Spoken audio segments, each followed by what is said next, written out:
Nope, I lost.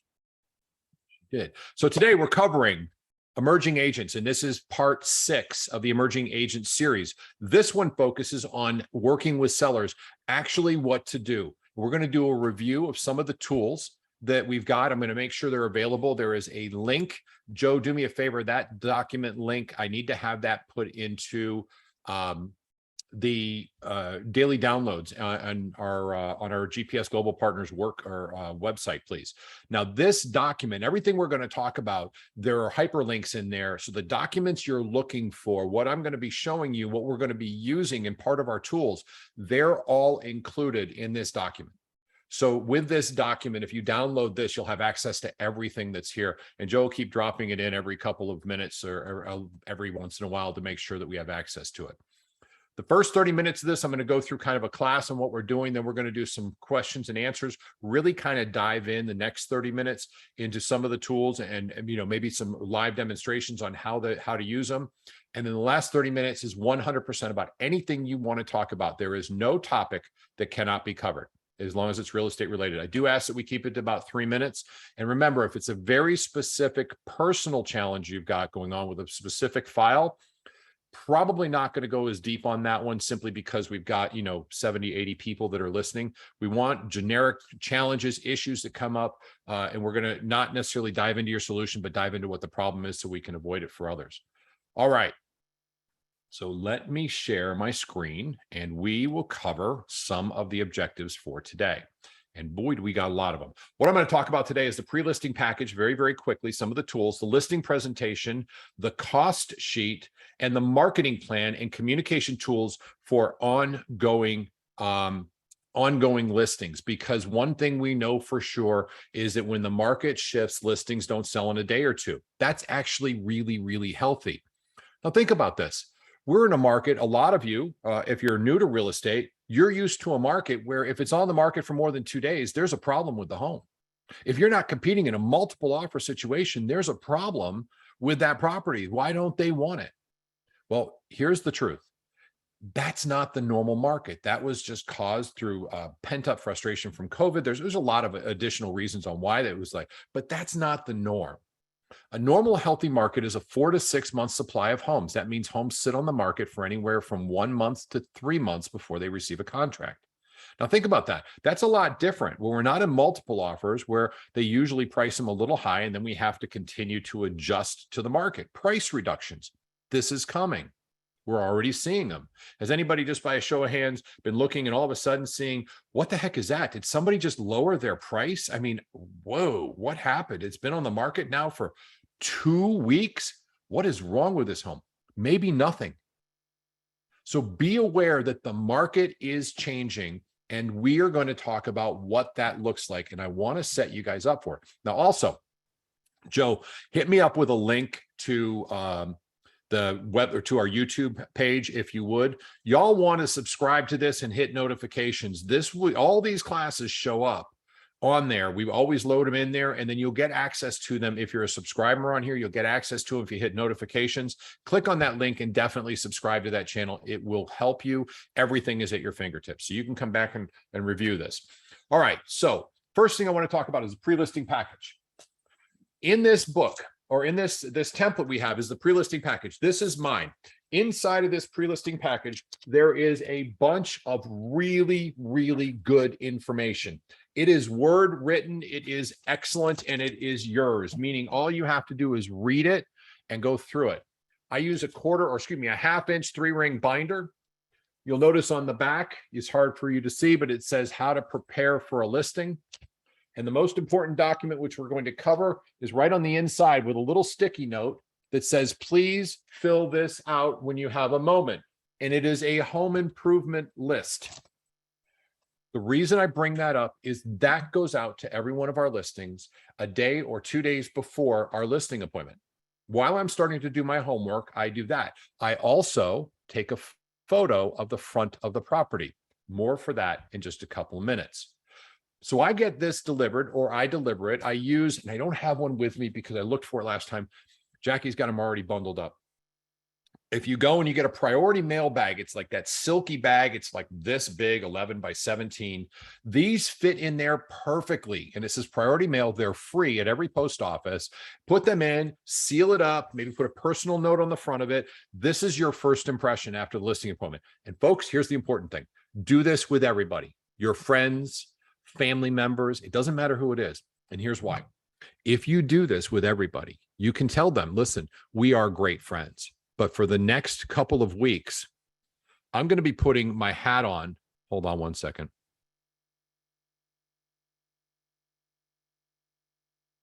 Sorry, my wife is having crowns done, and she just texted me. She knows I'm on a call, but I didn't want to, making sure it was important. I do this with family and friends as well. I said, listen, for the next couple of weeks, I'm going to be putting on my professional hat because getting your home sold and being as professional as I possibly can is my number one priority. You want to do that because, folks, here's a warning. When you're working with friends, we tend to take things for liberties that we shouldn't. It's a great way to ruin a friendship. It's a great way to not have them be as pleased as possible. And it gives you an opportunity to stay on point and treat them as you would every client you pick up. Don't take those liberties. And please listen to me on this one because I've made this mistake. I've lost a friend. I've lost a business. Do the same thing with them as well.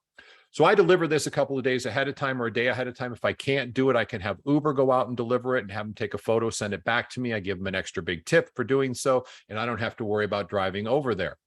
Or have a child do it for you. It doesn't really matter. The envelope is the package is already created. Drop it off. The home improvement questions, it's in here. It is literally a link available for you. It's just an Excel spreadsheet. It's not like this is high tech, but if you click on this link, it will open up a page that looks just like this. This is all it is. And you can get rid of this, by the way, just by clicking on that. If you double click, you get it. It's a Word document, so you'll be able to download this as well. I do real quickly want to cover the pre-listing package so you can get a quick view of what's inside of this. In the pre-listing package, it talks about what to do up front, breakdown of the selling process. Now, I'm going to go a little quicker through this, so it may get a little dizzy for you while I'm doing it. Sorry about that. I wanted to get to this part. Still in staging. Marketing. This is the important part. This is part of your marketing presentation because I'm going to walk you through what I do at a listing presentation. And my marketing's in here, where we go. And if this isn't you, edit it, take it out, make it different. If you're a team, you are a team. There are we's out there, not I's in our group. How to use a lockbox. Everything I cover is covered in that pre-listing package so I can come back to it. Folks, I send that out 100% of the time. It is one of our mission statements to make sure it's out there. I'm also going to be pulling up some comparables, having some searches set up. We're going to cover that in just a couple minutes as well. In the listing presentation, there's a lead sheet. Well, actually in this document that y'all have access to, there's a lead sheet listing presentation, and I want to touch on that because it's the one I use most frequently. This one for me is the most powerful. Let's see if I can make that a little bigger.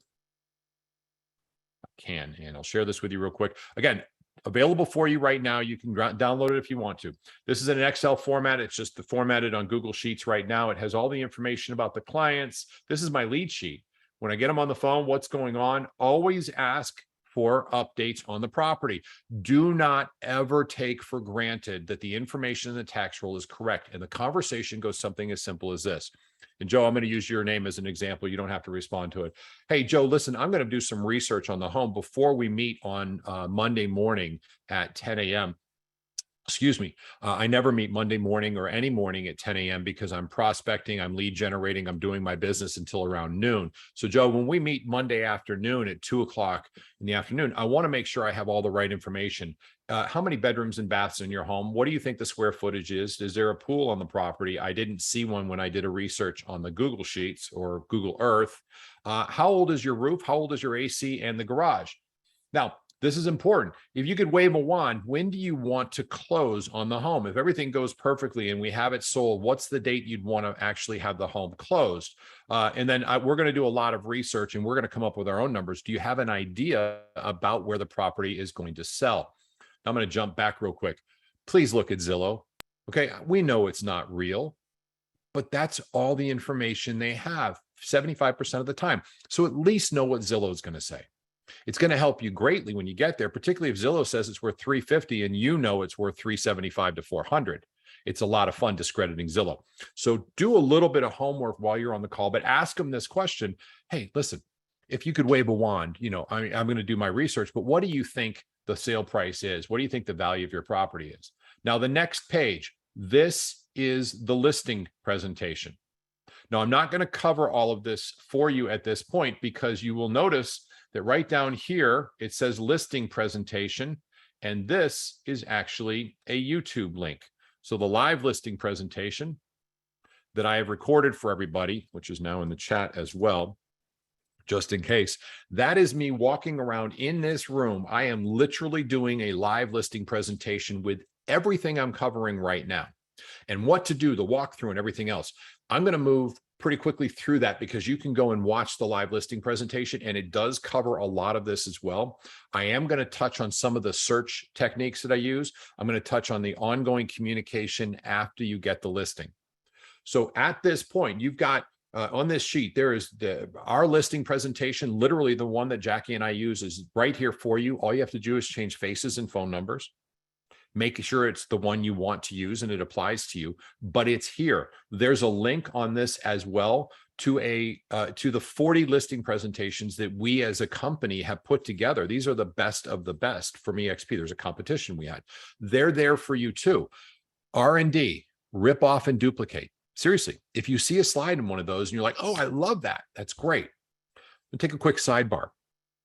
It is important that on your schedule, at least 3 days a week, and I would prefer it to be every day of the week, there is a WOP time, and that's working on projects. I call it WOP, W-O-P, working on projects time. It may be 30 minutes, it may be an hour. It's usually no more than that on a daily basis. And that is time where you can start saying, my listing presentation is good, but I want it better. So tomorrow from 11 to 12, that's when I do my WOP work. It's a horrible name, but that's the only one I got. So from 11 to 12 tomorrow, I say, I want to bump up my listing presentation. I would probably go to the 40 top listing presentations in EXP company-wide, go through some of those, pick out something else I want, and make my presentation better. This would be a great tool for you to use when you're building your pre-listing package. Now, everything you need, except for the binder, is right here. I mean, everything. So if that's the case, maybe you put it on the next day's working on your projects list and start getting your listing presentation really point on. Here's a secret for everybody. And this just comes to time management because I'm really, really committed to this in time management. If you tell yourself, I'm going to do this today, it will not happen. If you schedule it for what you're going to do tomorrow on your appointment with yourself on your WOP time, it will happen. So for me, I would put down tomorrow, work on pre-listing package. I already know I don't have to think about what I'm going to be doing tomorrow. I just look at my schedule because I don't control my time until 12 o'clock. I am uncontrolled until 12. I just follow what's on my calendar and I do what I need to do. Shout out to Jay Moss. Good to see you, brother. Hope you're doing great. Just wanted to say that I haven't talked to you in a while and I love you and I miss you. But folks, you've got to let your schedule be your manager on this. It will allow you to continue to move your business forward, to continue to advance what you're doing. Okay. It's important for me, important for you to have that time to work on your business. So your listing presentation is all right here. Everything you need is in here. There's a cost sheet. I'm going to jump into what I use when I'm working with my clients and I'm communicating with them. And on this page as well, and I'm going to share this with you because I want you guys to see where it is so you can know where you can come back to. We're at this point right now, setting up communication, save searches, active, critical, hit counter, what we're meeting on weekly, and tools, which is what I use is TechSmith. There's a link for this in here as well. This is a really powerful tool. I think you'll find it to be very valuable. We're also using listings to leads in our ongoing marketing. So all this information we're going to cover week 1, week 2, week 3, week 4, what our conversations are going to be. The first thing I'm going to do though, I'm going to jump into setting up your searches. There are 2 searches that need to be set up when you are listing a property. The first one is an area search. Now, I'm not going to go into exactly how to do that because it would really just bore you all to tears. But think about it this way. If I live in a community that has 350 homes, When I pull it up on the MLS, I'm going to draw a map around the border of this community because that's what's most relevant to an appraiser. What happened inside this community? In my particular area, there's communities to my left, communities to my right, and they're all fairly similar because, as a rule, the entire tract got built out about the same time. We're all a 1990 community, 1990s community here. You're going to find that works in pretty much every part of the country, for the most part. In this community, I am mapping out my community, and I'm going to set that up with active, pending, and sold. And as the market gets to a point where we're in a buyer's market, you'd want to put in expired and withdrawn as well. Not yet. We don't need them. Definitely active, pending, and sold. And in the active and pending and sold, I'm going to go back 1 year. Now, here's why when you're creating your search. If you don't go back 1 year, the seller is going to say to you, you know, that house literally 5 doors down just sold 2 months ago. And I think it was, and I'm thinking the price is 450 or 400 is the sale price. And they say, I think it sold for 500. I look at my search, which only goes back 6 months, and it turns out it sold 6 months and 4 days ago, but I have egg on my face. If you can say, listen, the appraiser will only go back 6 months. I went back a year. So when you're setting up your search before you go to the appointment, please have your area defined, make sure you have enough comparables, and you're going to have to choose the 3 most prevalent homes, the most relevant homes at which a buyer or an appraiser will use. Now, this is important. Never go to a home and say, this is what it's going to sell for unless you plan on writing a check. Now, there are, of course, exceptions in all rules. So I'm not saying this is empirical. That's the case. But I'm going to challenge you to not go with that mindset. Saying I'm going with the mindset of what a home will appraise for, because that's a statistic we can actually gather information on. So in my search of this community of 350 homes, there are 7 homes that sold. Now, our home is 3,000 square feet. There's 2 homes that sold for 4,000. 1 home that sold for, or there was 4,000 square feet. There was 1 home that was 2,000 square feet. And there were 3 homes that were right around the 3,000, 3,200, 2,800. Of those, I think we can all agree, if it's in the same community, an appraiser is probably going to pick the homes that are the closest to the square footage. Make sense? Give me a nod if everybody's kind of digging with what we're going on that. Okay, cool. There's 4 homes like that, though, so you have to pick the most relevant. Obviously, the one that's the most recent sale is probably the most relevant and telling in the market. What we are finding is the home that sold 3 months ago sold in 2 days for 10% over asking price. The home that sold last week sold for asking price, and it was 14, or just a little below asking price. It was 14 days on the market. Okay, you look for this stuff, look for the trend. Now, remember, you've got a year search. You're not going to use homes that are older. You want to use the most recent and the most narrow searches. That's your priority. I print those up. I can't believe I don't have one. By the way, this is my listing presentation. It's that checklist I talked about. It's what I use. This is literally what I use on a listing appointment. I have those printed up. The 3 that I feel are most relevant, and I bring them with me. I bring the hard copy with me because I'm going to show this on my computer. So I've got these 3 properties that I'm thinking are the best. My goal before I open that up is to go through with the seller and have the seller and I determine what are the best homes. Well, what about this 4,000 square foot home? I mean, it was right down the street and it sold for $700 million. Well, it's 4,000 square feet and our home is only 3,000. An appraiser can't use that. Remember this. This is important. Everybody, pay attention.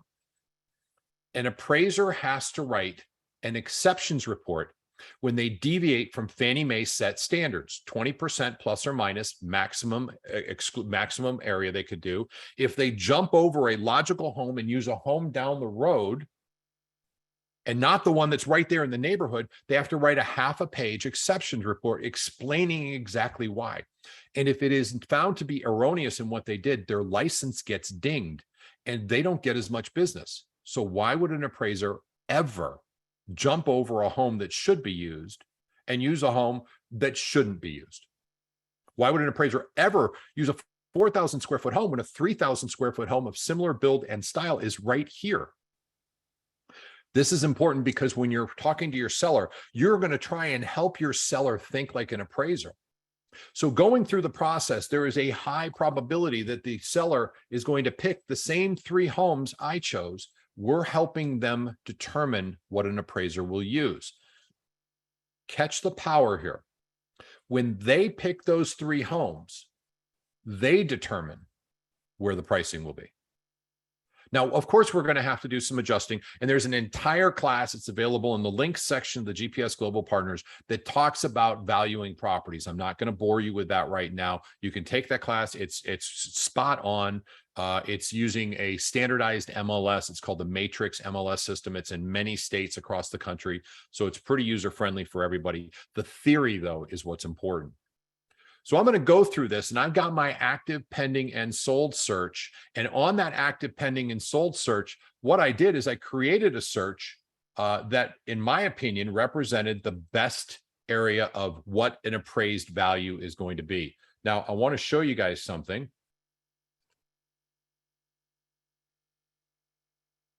Maybe. Nope, I guess I don't. What I would do in my active, pending, and sold search is I'm going to hold on to that search, and I'm going to use that one as an update search for them as well. So that first one. Now, what I want to know is what's happening in that neighborhood. If something new comes on the market, that's an absolute conversation piece. If something goes pending, that's a conversation piece I must have with my seller. And if something sells, that's a conversation piece I must have with my seller. In my MLS, I have the ability to put in the date of listing going forward. So I do want to show this to you because I think this is really kind of important. Let's say I'm setting up a search. I'll set one up real quick. Let's see if it defaults. I've got my map area. I'm just going to pick what I always use, which is Cypress Springs. This is not how I would draw the map. I would be much more customized in my drawing of that map. And my criteria, active, pending, but I'm actually going to do it different. 09, 08, 2022, dash 112, 31, 2022. So anything that's pending from the day I place the home on the market until December 31st, I'm expecting I'll have it sold by then, is going to show up. Now, this is after I'm done with my listing presentation. This is how I use it again. Now I'm going to do the same thing on this. So here are the results because it's only active, and I'm going to create this. What I'm going to do is I'm going to save this as a new automatic email. So you put your clients in there. This is it. And on this one, I type in this, urgent. We should talk about this home. Competition and probably put their address. Us at Cypress. You get the idea. I want something that jogs my memory on this. Now, of course, I spelled that wrong. Down here, it's an ASAP, meaning it comes out as soon as possible, and then I would save this. Now, here's why. One of the struggles we're going to have is conversations and having ongoing conversations. We as an industry do not communicate enough. This one search mechanism, what starts off as your listing presentation financials, where you're talking about your competition, very quickly turns into your biggest communication portion right here. Anything that comes on the market that fits my criteria, which would be not 4,000 square feet, I would actually bring it down and make it more refined, not too tight, please. If it's 3,000, we say 20, well, it's only 3,600. No, really go up to 4,000, truthfully, and go down to 2,000. If it's a 2,500 square foot home, maybe go up to 3,300 and down to 1,500. Give yourself a little wiggle room. It's a very small defined area. I want that notification, and it's copied to me as well. As soon as that shows up on my phone, I immediately look at it, and then I immediately call my client and say, hey, we got nothing to worry about. That home that just showed up in your email, it just went on the market in our neighborhood. It's higher price than ours, and it looks like crap. Take a look at it when you get a chance. Now, what is that doing? That's telling them that I am on point, on spot, and I am concentrating on what's happening around their property. This is a very, very important ongoing communication platform. You're going to set this up immediately afterward.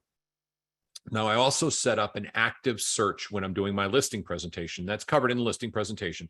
It's an active search in the zip code for very similar homes, meaning 3,000 square foot would be a 2,500 to a 3,500 square foot home, just active in my zip code. And if we're going to price it, and I'm throwing out numbers, 400, I would say from 325,000 to 500,000. I want to see what that window in that area looks like. What's our competition?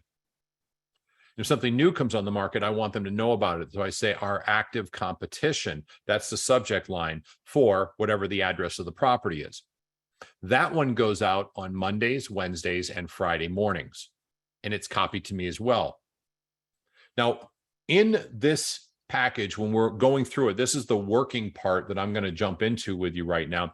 After I've gone with my listing presentation, after I've done everything I need to do to secure the listing at a price that I think is the right price, I have in the presentation, I talk about our communication, and I want you to do this as well. And for everybody here, please, a couple tips. All of your listings expire on a specific day of the month. You will not need that right now, but I guarantee you, you will. If you start carrying 12, 13, 15 listings, you do not want to chase expiration dates. My listings expire no matter what on the 21st of every month. It's the only day of the year of the month that I need to actually pay attention to. Is something going to expire this month?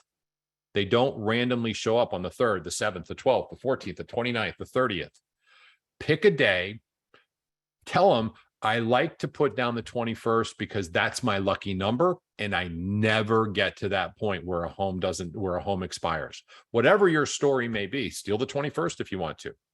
I know that this is a day that it never, ever is never going to come to fruition. We won't get to that point. We'll be sold before then. And if they say, I only want to do a 4-month listing or a 3-month listing, so that's terrific. I personally say you can cancel at any time for any reason. Simply send me an email. If you're not comfortable doing that, don't worry about it. Okay. Do what you need to do, but that's just a tip on there. Crap. ADD kicked in. Hold on. Let me see if I can bring myself back. Nope, no clue. I'm just going to jump forward. So now I've got the listing. Oh, that's what I was talking about. Thank you. I let them know that every Wednesday we're going to have a conversation. Come hell or high water. Every Wednesday we're going to talk at a minimum. That doesn't mean that's the only time we're going to talk, but we're going to do a full-on review of what's going on in the market every single Wednesday. Now, I also tell them that in the first couple of days, the first week or two, we're going to be talking a whole lot more. I'm probably going to be over communicating. And if it's too much, say, George, just seriously chill out. I'm getting too much information. That's okay. But I'm not going to leave you at a point where you don't have enough information. Now, the reason I say that, and this is for everybody, when you have your photos taken professionally, invest the money, send the photos to the clients to review. I promise you, they'll be like, holy crap, these are great. I love them. Terrific. They're for you as well as a keepsake. I wanted to make sure you had a copy, but send them, review them. Would you please approve the photos? They will. They'll love them. Send them the description. Would you please approve the description? Sometimes you get a high C personality, somebody who thinks they can write their own. Take into account that that's their opinion. If it's not going to do massive damage, allow them to participate in how it's written. It will make the world of difference to them. Okay. These are part of that listing conversation, what you're doing. I do want to share one thing with y'all because I put this in here. I have an offer instruction template that is a document you guys can take. It is in this massive, this syllabus that has been downloaded. This is all documents that these are all things you can change. This is ours, but it talks about the terms for cash and cash conventional, FHA, VA, when to make offer or when to put your closing dates. Like don't do it the last day of the month. Don't do it on the 15th of the month. Please remember that until the property is fully funded, we're not releasing keys. So probably want to schedule the closing before 2. And this is where your title company information goes for. It's up to you if you want it. I just wanted you to have it. It is in there. I attach this to every one of our listings and it gives instructions on what we do for our offer presentation. Little sidebar. Everybody's like, well, inspection or appraisals in 14 days. Oh, good heavens. No, baloney. When you're talking to your listing, you should tell your listing before we present your offer, we're going to vet the lender. That means when an offer comes in, we're looking at the caliber and the quality of that offer, but the quality can't really be determined until we speak to the lender and find out exactly what is going on with this buyer. Are they fully qualified? Have they been working for 2 years? Is their credit score good? Do they have enough DTI, debt to income ratio, where they're able to purchase this home? Is there some wiggle room? Are we really cheek and jowl? Now, remember, the conversation you have with the lender is just this: Joe, help me help your client win. I need to make sure your client's offer has the full power behind it. And I need you to help me make that offer as strong as possible when I present it to the seller. I'm actually working for you to get you this transaction, but I need to know, I need more information. If they give you any pushback in the state of Florida, since a lot of us are from here, there is a line in there where it talks about all parties shall contribute. I don't remember the exact line of it. Somebody may have it, but there is a line which you can show to the lender, say, listen, you're supposed to be helping me. That's part of the contract. We want this to work. Bottom line is most will help you anyway. Remember that. Help me help your client win. So on Wednesdays, we're having a conversation. Now, this is where it gets fun. I got to move this over. Hold on one second.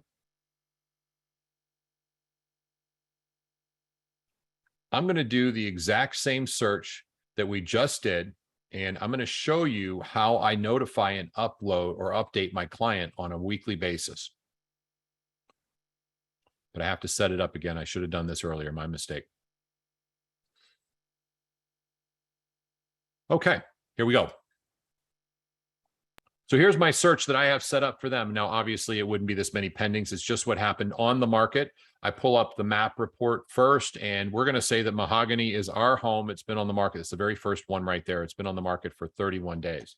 One of the first things I do, should have just saved that. I go down to this thing. We have something called a hit counter. I want to make sure I see how many people have viewed the properties, how many have made it favorites. This is in the listing presentation as well.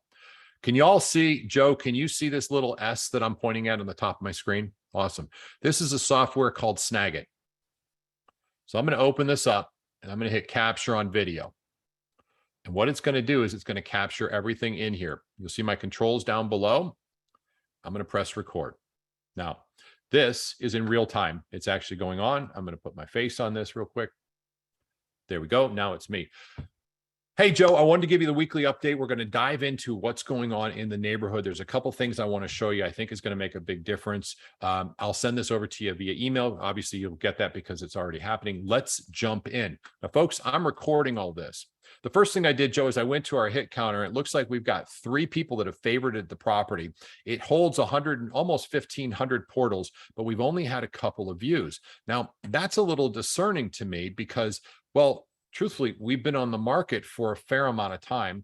Let me go to our search real quick. And here's our property, wherever that may be. I'll back to the results. So this is the one that showed up just yesterday. And I was like, holy cow, this is a pretty tricky home. I'm surprised. And whatever you're saying, you've already done your research, but I'm providing him with real-time live data right now. And I said, now check out the photos on this one. It's a really nice looking property. You've got this in your inbox, Joe, but I went through it and I'm going way faster than I would on this video. And this is real competition for us. Honestly, I'm a little concerned about this one, having just come on the market a couple of days ago, and it's priced, making this up, $20,000 less than ours. And by comparison, I think it's pretty good as far as the condition. I'm afraid this one might sell before ours does, simply because it appears to be a little bit better value. But let's go take a look at a couple other properties that we have. Oh, by the way, this one just sold, and here's your update and how that affects it. Okay, so I am now, move this over. Joe, can you see this? Oh, cool. It actually does. So I'm going to press stop on there. This is Snagit. Tiffany, what's the cost on this? Do you remember Snagit? Do you remember what we charged for? We were paying for this like $70 or something. Sound right? To say, I think it's $80 for a year though. $80 for a year. So I'm going to click on share and I'm going to send this to YouTube. I'm not going to do it because I don't want this one going there. Or I can do a screencast. I'm going to show you what a screencast looks like while this works. So this is thinking and it's creating one.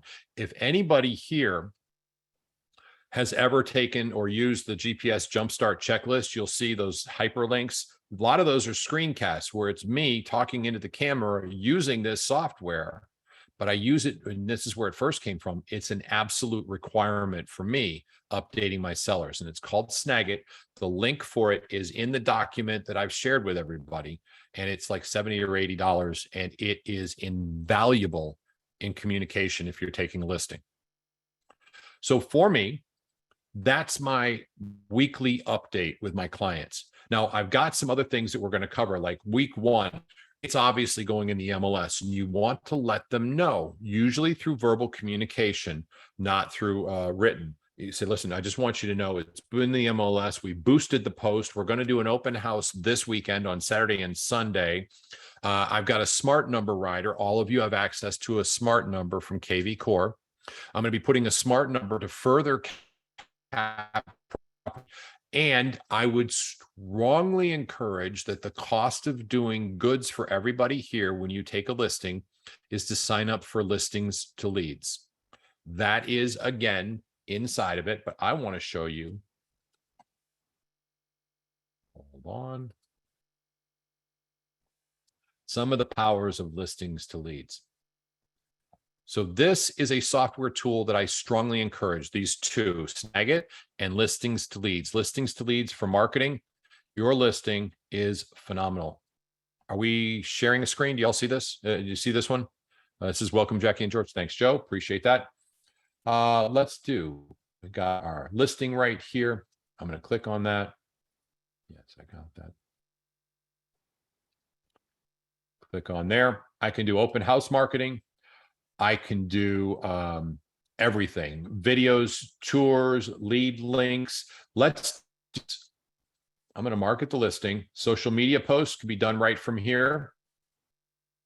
Single property website. The only thing I need for a single property website, and actually what I bring to the listing presentation, is that picture I took of the front of the house, and I create a website with a small description. Part of what we do in marketing is, of course, we create a single property website. So your property has its own website. Listings to Leads is what does that for me. Now, I'm not going to dive super deep into this. We are going to cover this at the Level Up event on the 29th and 30th. I promise you we will. It'll be a topic conversation. Shannon Pyatt will be here, and he's going to do a lot more in depth on this. Folks, there's so much things that can be done here. There's one in here, and I'll find it real quick. Where is it? Nearby homeowner letter, e-flyer to the seller search. This is amazing.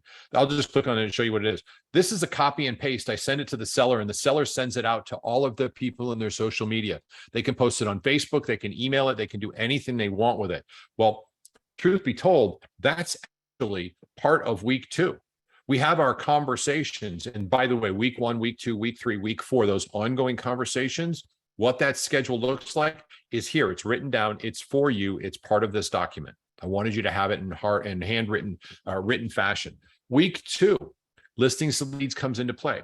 The traffic conversations. What's going on with our traffic? Hey, listen, and by the way, this is important. We've only had 2 showings in our first 7 days. I usually look for 5 to 8 the first week. That's a little lower than I like. Let's give it another week. And if we have another 2 or 3 showings, we probably need to look at where we're positioned in the market. And by the way, that home I showed you that went on the market that we talked about just that I sent that video to you on, that in itself is going to be a challenge. I think that one's going to sell first. That's my opinion. Based on the 2 and the price, I would probably buy that one first. Doesn't mean yours is worse. It just means it's a little better priced. If that one sells, we're back in the number 1 position. Currently, I think we're in number 2, Mr. Seller. This is important because I'm setting them up in that first week for a reduction the second week. So let's look at it. How's the traffic? I don't make reductions just by, oh, we should reduce it. I look at traffic. How are we doing? Is anything else going pending? Has anything else sold? And if it's not us, how come? That's why that search, which is a broader search, the initial one, it's a little bit broader. That's why it's so important. What's selling around us? Did somebody buy a home in our zip code for about our price? And if they bought another home, why did they choose that one? These are your conversations. Act and show your seller what a buyer is doing. Buyers are buying homes, not for 400, but for 375 with the same amenities we have. And they're actually in better condition. It's a better value. We've got to consider that next week, if we don't get an increase in showings, now I am going to send you over some things, Mr. Seller, like a face or a post for you to send out to all of your people in the database. Some of the things we're going to be doing is we're putting out and doing aggressive Facebook marketing, e-flyers, of course, for you as well. And we're just going to keep our eye out. This home is exposed all over the place. Jackie and I signed up for international listings. So our listings are all syndicated in the MLS, and they're internationally syndicated as well. You can just search international listings. What happens though, and it's a selling point, you'll see it in our listing presentation so you know how it works, is that if it transfers over to China and somebody's reading or looking at our listing, it's not just photos and written in English. It's actually transcribed into Mandarin so they can read it in their natural language, in their primary language. That's international listing. By the way, look into your state. Our particular state, the one I live in, has a 22% of the purchases are relocation, are foreign investors. So it's important for us to be international. Ours may not be in yours. Just throwing that out there. Week 3, reductions needed. I do that same video. This is what the video looks like. So it's in here. I went down, I clicked on Snag It. I now have it, and I'm going to put it right up here. This is the screencast that is sent to them. Real quick. There we go. Now it's me. Now, because I have Zoom going on, it's probably a little bit slower. That's your ability to do so. It does work best on YouTube where you could just create it. And quite honestly, having that on there allows them to share it really, really easy. And I just put it up to YouTube almost exclusively. It is up to you if you decide to do that. That is the Snagit with TechSmith software. And again, listings to leads. Week 3, we need a reduction. I'm going to reboost the property after the reduction. I'm going to redo an open house after the reduction, unless I've been doing them every weekend, which is totally cool as well. I'm going to do a broker showcase, meaning I'm going to make sure it gets syndicated out to every one of our real estate agents. And with our particular brokerage, we're the largest brokerage in Central Florida. So that means everybody's going to see it. And I'm going to do a repost, and I'm going to start communicating backwards to the people who have clients who have indicated that this fits their search criteria, and see if I can entice the agents to get this property shown. But the truth is, the home that we were talking about last week, it went under contract just like we thought it would. And it's closing in 3 weeks. That means whatever it sells for, that's going to be our #1 best comparable, and it's going to drive our appraisal price down a little bit, Mr. Seller, Mrs. Seller. We should probably reposition our property on the market. We're currently positioned in an environment that is not serving your goals of getting, remember I asked them earlier, your house under contract and actually closed by October 15th. I don't want to wait and chase the market. I'd rather be aggressive and get to it. Only because I personally think the market is going up, the market is going down, the market is going sideways. It doesn't matter what you personally think, because it's going to be different in every circumstance. Folks, your job is to sell their home. Listen carefully to this. Your job is to sell their home for what the market will bear. Do not fight for a price that you want because your ego is engaged. I've done this. This isn't just you. This is me. I've done this. I've fought for ego pricing. Don't.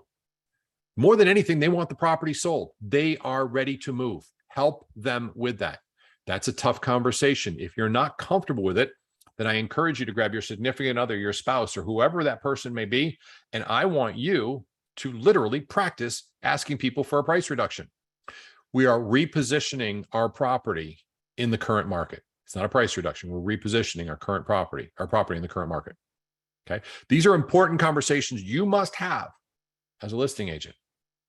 So I go through week 4. I discuss marketing approach as a whole and what's been done. I revisit the traffic, YouTube listing video, the whole shebang. Folks, it is now an ongoing conversation about price. If you're 4 weeks in and the property isn't sold, you've got a pricing issue. I know it, you know it, and the seller knows it. Be truthful. Here's something for everybody that is a newly licensed agent or emerging agent, and you're coming into this. I want you guys to remember this one thing. Overpriced homes almost never sell. Having a home priced well, saying what you think, taking the listing that might be a little higher than you want to take is okay, but be strong enough, please, to say to them, it is my opinion that this home should be based on that it's going to appraise somewhere around, let's say 350. And I understand that you'd like to list it at 400. I don't believe that will cause it to sell. However, I am not the captain here. I am your first mate, and I am absolutely navigating for you. And I promise you, I'm going to argue vehemently for things I don't necessarily believe in. But when it's all said and done, I work for you. I will support what your wishes are. That is my commitment to you, and you above everything else. So if you like to price it at 400, I'm okay with that. But let's both agree that we're going to be looking at the traffic. And if we don't get at least 5 showings a week, we are probably in the first 2 weeks, averaging 10 showings and at least 1 offer, we are overpriced. That is the only way I would take a property listed higher than I wanted to, by making sure they know that, they understand that, and that they commit to it. Does that make sense to you? Yes, it does. Can we agree to do that, to do something in after week 2? If we don't get 10 showings and at least 1 offer, we both have to acknowledge that this isn't the case. Now, my entire conversation for the next 2 weeks is helping them realize what it will appraise for, what happens to our competition, what our market looks like. And this is something that takes a little bit of practice, transparently, but you can do it. So you now have the tools. You now have the ongoing campaigns for the first 4 weeks. And after that, it's 100% price. Yes, you'll have to throw out more marketing in there. Listings to Leads will allow you to do it extremely inexpensively. It's $40 a month, and you can turn it on and turn it off when you're not using it. If you pick up a listing, get Listings to Leads right then. Invest the $40. That's part of marketing. It'll do the marketing for you better than you ever could. It's also a great lead generator for listings. More of that from our friend Shannon. In fact, there's a YouTube video that we did, or a video that we did, Mastermind we did with Shannon. He covered all of that. We've got it recorded. Just go in there and you can probably Google search Shannon Pyatt on the YouTube channel that we have for all of these, and he'll show up. Those are real-time active role plays. Those are the tools I use every day. They are available for every one of you right here, from the lead sheet to our listing presentation to EXP's listing presentation, the cost sheet, 40 top listing presentations, offer instruction template, and a live listing presentation that I did a couple of weeks ago. There's a link in here. It is literally the live listing presentation. Joe, I think I dropped that in there in the very beginning of the live listing, but it's right here. If you want to know how to do TechSmith, it's set up for you. It give you a, well, let's see if I did this. Okay, this is an example of how TechSmith can be used. That is the Snagit software that I use. And here's the link to TechSmith where you can get your pricing. If you want Listings to Leads, it's in here. And again, here are the ongoing campaigns. For everybody watching, first, thank you, and take to heart that your listing presentation probably isn't as good as you want it to be, and your pre-listing package probably isn't. If you don't have one, steal mine. Make it yours. Put it in your working on business section of your schedule for tomorrow. Say, tomorrow I'm going to dive in, I'm going to grab it, and then get on it and start editing it to make it your own. These binders cost, I don't know, $3. I bought them in bulk, actually. I bought these in bulk and we bought like 300 of them because we're going to use them. I don't encourage you to do that. Buy a couple, but we have 10 of them set up at any given time. So we just literally grab, stuff it in there, write a personal note, take it to the house, and we're done. Are you ready to go when it's time for a listing? Have you practiced your listing presentation with your significant other, your friend, your spouse, your children? I say this on a regular basis. My ex-wife literally still, after almost 20 years, can do my listing presentation because she had to listen to it so many times. Now, I'm going to finish with this, and then we'll open it up to any conversations. Most of you probably heard this, but I want you to know what will happen to you should you not heed my warning. When I was starting in the business, I was phone calling, I was prospecting. That's all I did. I called for sale by owners exclusively. I did that for 3 years. I made a commitment that I would never drive by an for sale by owner without stopping and knocking on the door. That was an absolute. It was going to happen, period. Every single time I saw one, I stopped. 4 o'clock in the afternoon, I've got my son from daycare in the back. At this point, he's like 4 years old, tiny little kid. Driving down a road, I don't know what road it was. I see this little cul-de-sac. There's a for sale by owner sign. I'm like, crap. So I turn the car around, I go there, and they're out in front. They're getting ready for a garage sale or something like that. Who knows? Had a wonderful conversation. My kids playing with their kids. We toured the house, did everything. I'm wearing a golf shirt and khakis. God, we hit it off. I told him as I'm doing this, I said, can I come back tomorrow? I'd love to show you what we do to really, to help homes like yours sold. They said, George, that'd be terrific because we're going to be listing our home soon, and we'd love to hear more about what you're having to do. Yay! I got a listing appointment. So I go home. I show up the next day. I don't have to tour the property. I've already seen the property. Remember, I was right there. These are friends of mine at that point. We're tight. I've got my tie on, my shirt, I've got slacks on, everything else. I go in, I sit at the kitchen table. The husband sits on the right, the wife sits on the, never, ever, ever let them sit on opposite sides of the table. You can't present that way. It's like Wimbledon. And the truth is, you're looking at him and she's going, this guy's an idiot. And you look over at her to catch her doing it, and he's like, real jerk. They're going to talk about you. Put them together, present to them together. So I start my presentation. I go into this presentation and I have flop sweat. Okay, I mean, sorry, this is kind of inappropriate, but you get the idea. I actually have boob sweat. All right, that's how bad it is. It's through my shirt. You can see it. It's embarrassing. I'm literally dripping at that point. I am so freaking nervous. The wife gets up, grabs a napkin, and brings me back some water. That's how bad it was. So I could wipe off my brow. The husband leans over about halfway through what was way too long of a really shitty presentation and goes, "It's okay. You're doing great." I did not get that listing, but it changed my life. Please allow me having flop sweat to change your life, and practice your listing presentation, because if you don't, you will do what I did, and it will be awful, and it will cost you $10,000. These people liked me, but I wasn't prepared. I didn't have my craft set up properly. I wasn't as skilled as I should be. Are you? If not, who are you practicing with? And this is the most important part of the entire conversation. Who are you working with to become extraordinary? Who's the person that you're going over this, again, role playing with? If you've got a listing presentation, practice it.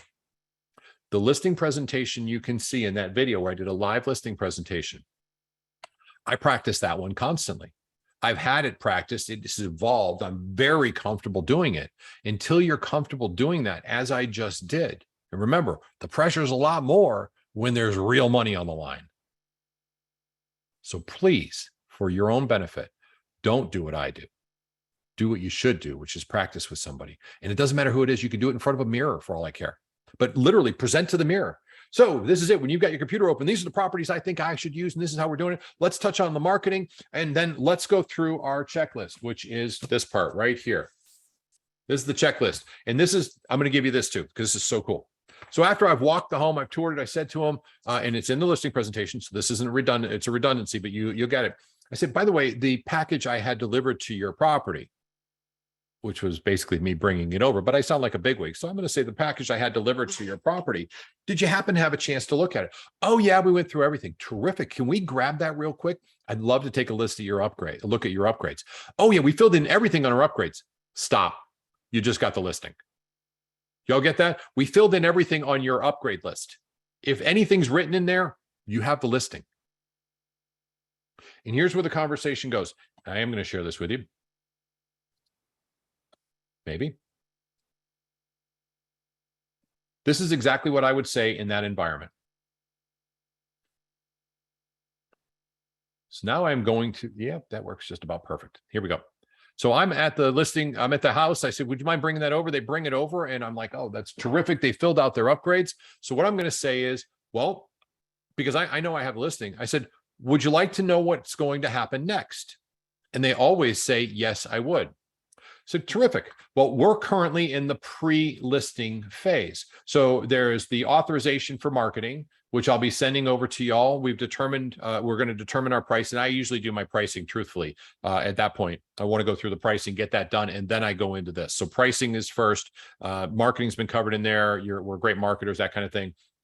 I want to make sure we're on the same page as where we think it should be priced to give us maximum exposure. I cover all that. So, okay, now would you like to know what happens next? Sure. Well, I'm going to send over authorization for that. I'd like to schedule a photograph, my professional photographer to come out.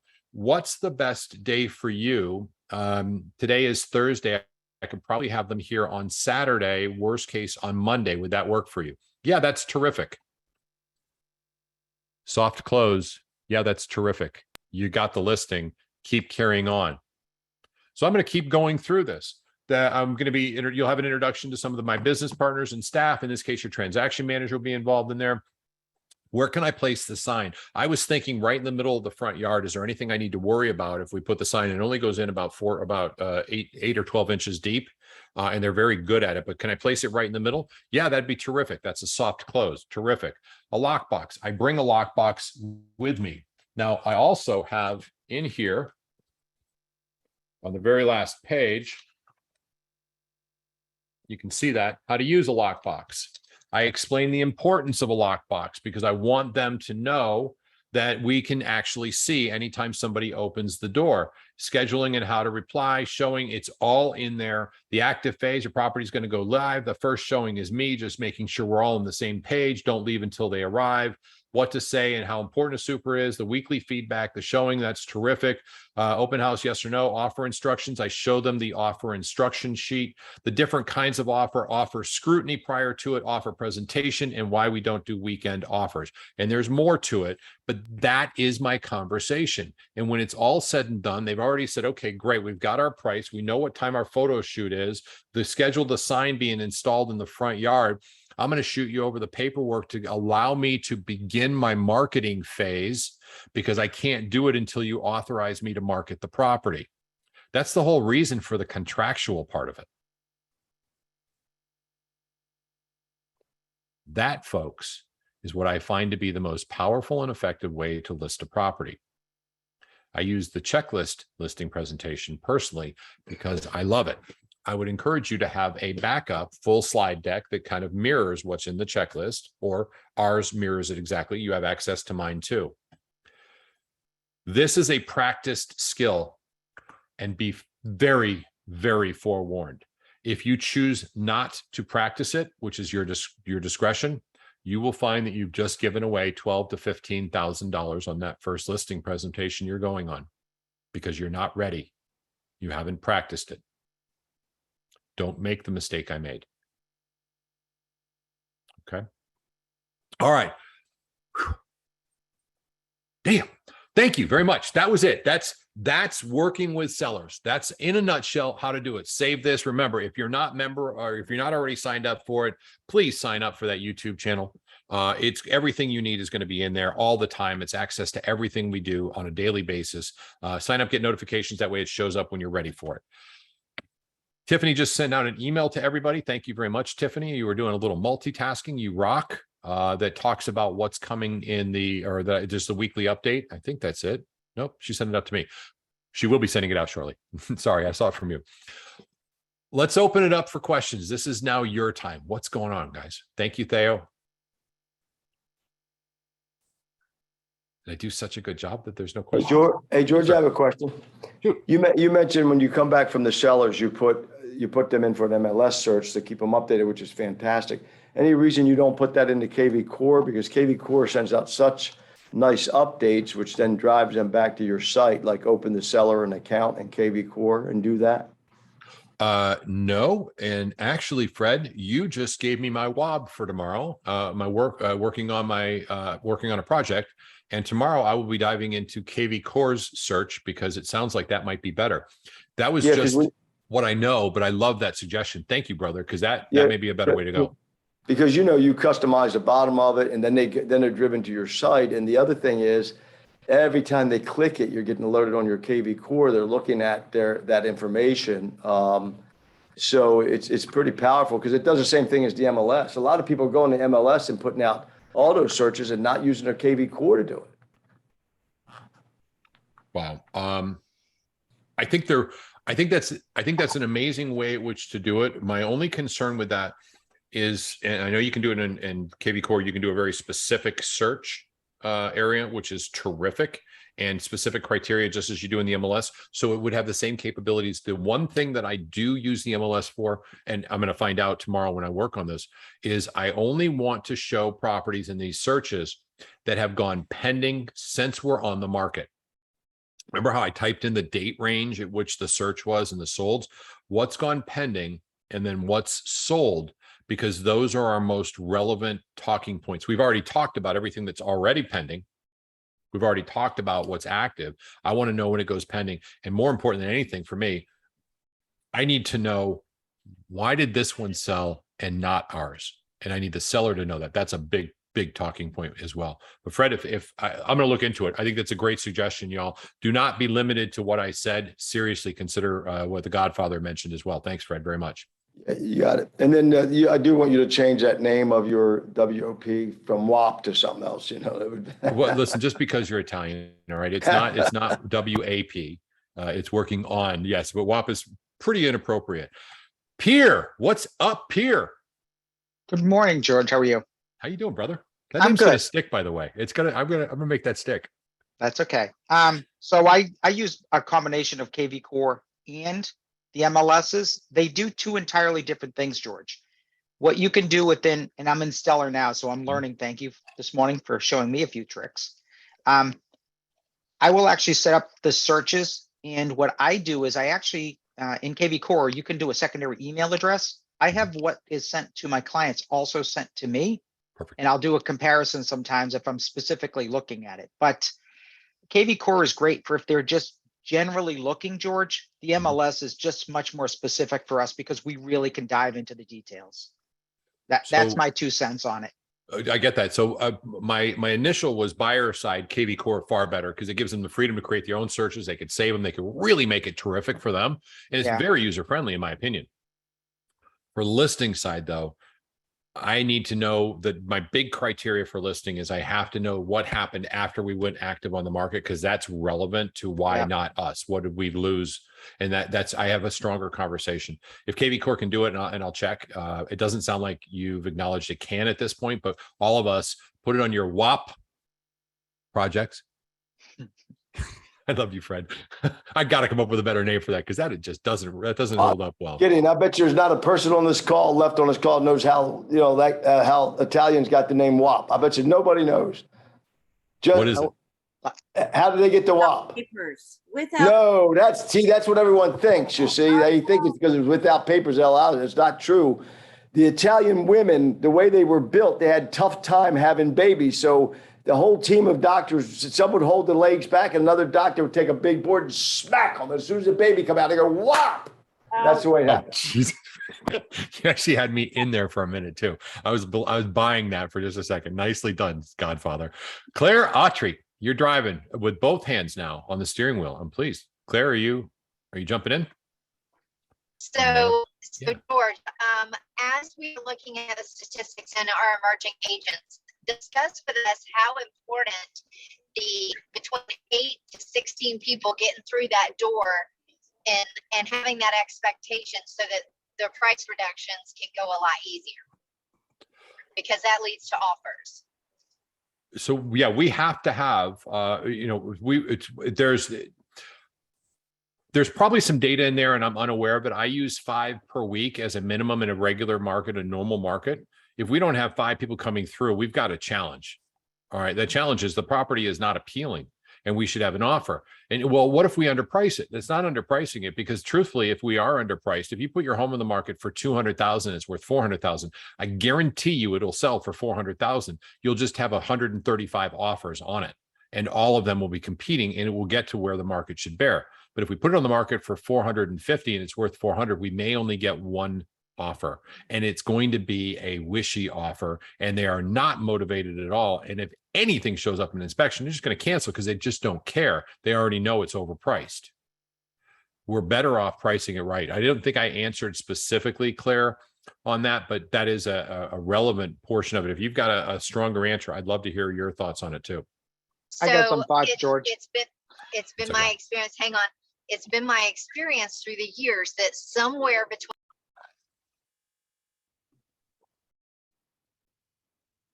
Claire, you muted. You're muted, Claire. Somewhere is we got as far as somewhere, and then you muted.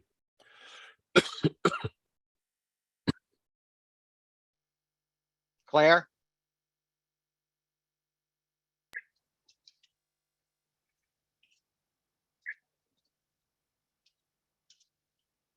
Claire? yeah. There you are. You got as far as somewhere between, and then that was it. Okay, somewhere between 8 and 16 people physically going through a home, statistically, we will receive offers. So I explained that to the seller. so that it is a warm, inviting situation that they see and their expectation has already been set. So it just makes it a little bit easier. And in most of the markets in Florida, that kind of holds true. Because if you look back at your stats and your showing time and stuff, you will see somewhere between 8 and 16 actual physical showing appointments that occur, you're receiving offers. I'm done. Outstanding, Claire. Those are the stats we were looking for. Thank you very, very much. Robert, jump on it. Sonny, you got something to add? If you I do, have a let's comment. hold on one second. Let's get Robert first, okay? So Claire hit right on it. Stats is very important. And I'll say this out there. We should all have an account on Zillow as an agent. We should have one on realtor.com. We should have one on Listing Hub. We should be looking in our MLSs. We should be giving our sellers a statistic sheet every single, I do it on Sunday mornings as I'm having my coffee. This is how many hits we've had so far. This is how many people viewed the property. This is how many people walked through the door. This is how many open houses that we've had. Here's my feedback from showings, open houses, and everything else. Because people aren't walking through the door doesn't mean people aren't looking at the property. They're just not potentially making offers. So we need to give them something to let them know that their property is being shown. We're not just list it and leave it agents. We're working hard to get this done. And I think that's very important as we start to go into, I'll call it a more normalized market for those of us that have been around. Right on. Thank you. And 100% on point. I appreciate that greatly. Thank you very much. PEER, and for all of you that don't know, PEER is an acronym just because of that picture. He is actually one of those genius people that is a business partner of ours, but he is clandestine today. If he ever unshields himself when we're unrecorded, you'll know who I'm talking about. All right. Anybody else have any insight or really any questions at all? This is your time. You are the only ones that matter right now. You are the only ones that matter right now. I That's just Sunny. have a Go ahead, question Sunny. or a comment. That's Sunny. Go ahead, Sunny. Yeah, hi, sorry, I was driving. Yeah, so I got my first official listing and I already got babies, just like you said. And I already got 2 new awesome cash buyers for 700 and 800,000. So I'm so excited. I heard you in my head the whole time. Outstanding. That is huge. Good stuff. Glad to hear it, Sunny. Way to go. Huge, good stuff. Glad to hear it, Sonny. Way to go. Thank you. There's an echo in here. All right, Sunny, if you're muted, we should be good on that. The echo is kicking in on my ear. Anybody else have anything they want to talk about? Tiff, I see you just dropped in the Eventbrite for the Level Up conference. Y'all need to go to this. If you thought this was good, this is going to happen for like 9 hours on Monday, or excuse me, on that Thursday, the 29th. This is what we're doing. Every 30 minutes, a new topic for 9 hours straight. It's all about putting nuggets and things that can actually move the needle in your business. I got to say this because I'm just really committed to it. What would happen if your business improved? If you spent your WAP time, your greasy Italian WAP time, Fred, just kidding, guys. I'm part Italian. I can get away with that. If you spend your time, you're working on your business and you move the needle of your business 1% per day, like you don't have a listing presentation. Okay, so we get started. I got one, but it's really, really crappy. And I don't have a pre-listing package. So tomorrow I'm going to do that. And it's still pretty shitty, quite honestly. And well, then I'm going to work on the pre-listing package. And by like Tuesday, all of a sudden it's pretty good. It's excellent. Really. It's phenomenal. And my listing presentation is pretty strong by the end of the week as well. I have everything I need. I've gone in. I now know what to do with listings to leads. I signed up for a month just to experiment with it. And wow. So I've got my listing package, my listing presentation, my pre-listing package, my listing presentation. I know how to market properly. I'm starting to create some seller leads. In about 2 weeks of a half an hour a day, you can impact your business by 10, 20, or 30%. Imagine if you did that on 5 days a week, 20 times a month, moving the needle 1 or 2% every day. What does your business look like if you actually invested into working on your projects as well as lead generating, so that you actually had this skill set to work with a buyer at a very high level? You could take a buyer out, and that initial conversation and the package you have for that buyer separates you from the herd. You become the real deal. What if you worked on your database, the people that know you, like you, and love you? What if you took the database class that's offered in the GPS Global Partners under the links category, and you took the database class and started implementing that, and then made a small difference every single day for an entire month, 20 times? I'm going to continue to move the needle on my database. You know what happened? You'd start getting referrals. You'd start getting people saying, wow, this person's pretty impressive. If you stuck to what you should do, what you want will show up. You guys got this. You can do it. You just have to make sure, pretend I'm standing behind you. Me, big old scary George, right behind you. I got a little 2x4. Got a nice handle carved out like a baseball bat. And every time you screw up, I pop you on the head real hard. Kenya, I'm talking directly to you. You know that, right? But no, seriously, all of y'all, think about it. If I'm standing behind you right now, Dina, same thing. I'm right behind you. You know what you need to do every day. How many times a day would I smack you on the head for getting off course? You don't have to answer that. The bottom line is most of us would do it. I did a time management thing on myself. It turns out over a 3-day period of time, I was looking at boats for about 8.5 hours. That ain't working. And what I really want from you guys more than anything, I just want half your day. I just want the first half. I crave your time from 8 o'clock in the morning until noon. And the rest of the day, I don't care what you do. Start day drinking. Actually, don't do that because then your next day would be shot. But do whatever you want. Go play golf, go shopping, get your hair done, get your nails done, get a pedicure, get a manicure, go buy a motorcycle. It doesn't matter to me. But if you do that, if you give me that with me standing behind you with a 2x4 and doing what you're supposed to do, because it's on your schedule, everything you want will come to you. But if you're flighty like me, if you can chase a squirrel like me, you're not going to get what you want because you're not doing what you must do. This is a very difficult career initially. But once you start momentum building, it becomes a wonderful career. Y'all deserve wonderful, but it's going to take work. This is the burden of a newly licensed agent. First off, you suck at this. Second off, you don't got any tools. Third, you got no experience. Okay? Every one of us starts that way. So practice on the people next to you. Make sure they know what your listing presentation's like. If you haven't gone through as an emerging agent and followed the Jumpstart checklist and literally seen 6 homes 3 weeks in a row, valued to, wrote contracts on 2 so that you've done it before, you're going to do what I did when I showed my first home. And I'll share it with you guys because it goes just like this. We didn't have super keys back then, but it's like, listen, all right, so let's go see the home. Now I've got my folder and I'm all set. And we've got this little key. Little key has to be charged on your car, but it only holds charge for like 30 minutes. And I forgot to, so I had to charge it up first. So I literally said, let me charge this. So just take a minute, then I'll run up to the door. And I ran up to the door. I said, okay, let me open. Hold on one second. We'll be right there. This is real time, by the way. Exactly what happened. Bear with me.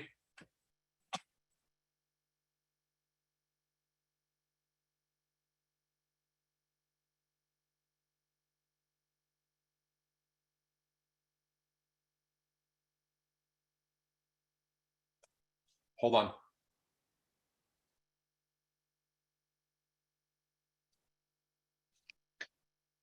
Johnny, my key's not working. What's going on? I didn't open the door before. So what I did is I didn't open the door again for them because that was about it. That was the end of what we were doing. And they're sure as hell weren't going to work with me. And my key didn't work because I didn't know how to use it. I hope you're not that person. I'm that person. I'm the person who goes to a listing presentation, never practiced their listing presentation. I'm the person who opens a door, never practiced opening a door before. I didn't work with that buyer very long either. Sasha, what you got, dear? I'm going to call you out. If you're ready, just unmute and shoot. Hey, sorry, it's maybe a silly question, but I heard you say you don't do weekend offers. Can you elaborate on that? Because I have no idea what that means. Absolutely. So, Mr. Seller, in this case, Joe, listen, we're probably going to get an offer on a Saturday or a Sunday. It happens regularly. Unfortunately, you're very busy or you may be out of town or you've got something going on and I'm having trouble finding you. So I'm going to try and push that offer as much as I can because that's when most of our traffic will come in. because people are freer over the weekends. I'd love to put us in a position to have 2 offers to work against each other. So while I'll let you know that the offer's here, we're not going to necessarily respond to that one immediately unless you decide you'd like to. And it's a really perfect offer. But I do want to try and always get a competing offer to help improve our positions and make sure that you have the strongest possible offer in your home. That's what I talk about in that part of it, Sasha. Thank you. Perfect. That actually makes a lot of sense. Cool. Absolutely. All right, guys, we got 7 minutes left before we close this down for the week. Next week is, I don't even know what next week is. What is next week? Vendors. Inspection and appraisals, how to interpret them, which Okay. I Who's need doing in that the class? folder. Liz. Oh, need- all right. So I don't Yeah. have a syllabus for that because we added that because it was such an important part. So whatever Liz is going to teach, I will create a syllabus off of her, whatever she's doing. Okay, I'll let her know. Thank you. It's just, so the next week's class, for all of you that haven't done it, you probably don't know what goes on in an inspection report. If you haven't been doing inspection, you don't know what to do while you're there. Mainly check social media. That's what I do. If you're sitting there, send messages to people you haven't talked to in forever because you're going to be bored out of your mind. You're sitting there for a couple hours. But it's a great opportunity for the seller to really bond with the house, or the buyer to really bond with the house. Liz will cover that with us in detail next week. You want to know this because otherwise you'll have no idea what to do, especially when it comes to pre-closing, the walkthrough, the final walkthrough. What does that mean? Prepping them for closing. What does that look like? Liz is an expert and she is going to rock this. I will not be joining you because I will be in Colorado in Rocky Mountains, way above the altitude that makes me comfortable. Mr. Peer, you have something to add, sir. George, show me what the syllabus looks like with Liz. I may have some more stuff to add to you because I think not There is none. interpreting, I don't think it's important to interpret the report. I think it's very important that we're very consistent in our response. And I think that's where a lot of agents fail. I would, gosh, that, stop everything. When somebody says, what do you think about this inspection report? Well, I'm actually not a licensed inspector. Let's get them on the phone. Let's ask them because they're experts. Remember, they will go over all of this 30 minutes, the last 30 minutes of the inspection. Robert, sorry, didn't mean to unmask you like that. Pierre, we don't have a syllabus, but if you've got some pointers that want covered, would you mind shooting them to Tiff and copying me on it? And maybe we'll create one in the meantime. I'd love to start with what you've got in your head already, because I know that's going to work perfect. I'll give you an addendum that I use, George, Okay. as our standardized response. That'd be awesome. Yeah, copy Tiff on there as you would too. Yep. Thank you, brother, very much. Didn't mean to I love unmask ins- you there. No, I love the you. inspection portion. It's my favorite, actually. All right, I believe that because you're a high analytic. Yep. Pierre's, he's genius, is what he is. Quite honestly, He's who I would have liked. No offense to Liz. Liz is amazing, but you already know I would have loved to have had Pierre on here, but they're so important that we got to have them recorded for our emerging agents. So we're respecting those Sorry. limitations. Well, we I could don't we could know. do that with you put like the Masked Singer.